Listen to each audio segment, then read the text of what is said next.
There's an obvious link from Charles Manson to Rosemary's Baby. The Dakota building was used as the outside of the Bramford, as we know. John Lennon had an apartment in the Dakota. And then you say, OK, well, the large bulk of the White Album was written in India during a retreat.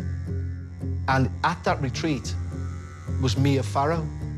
Mia Farrow, who was friends with Sharon Tate and Roman, hung out with the Beatles, went to India with her sister. Songs were named after them. Verses in classic Beatles songs refer to Mia and her sister.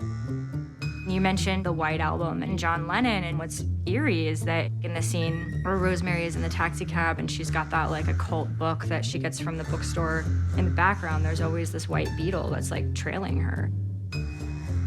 There's a white VW Beetle that's throughout the film, actually. You always see it parked out front of the building. A lot of what the film is dealing with is what's hidden in plain sight.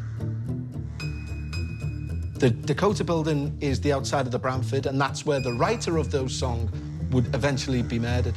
My gosh, the Dakota where Rosemary's Baby was filmed, and John Lennon was murdered right in front of it. John Lennon gave his autograph to the gunman 6 hours before the senseless shooting in the entrance to his New York apartment building. That's sinister. If you look at the scene where the woman jumps out of the window in Rosemary's Baby, commits suicide, it's the exact spot where John Lennon was shot. And it's very eerie because you're thinking about the White Album and you're thinking about Helter Skelter.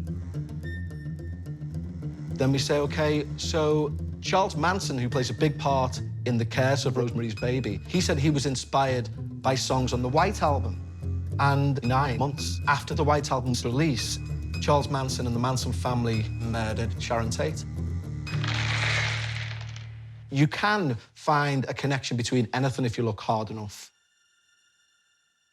But it doesn't necessarily mean that it's not true.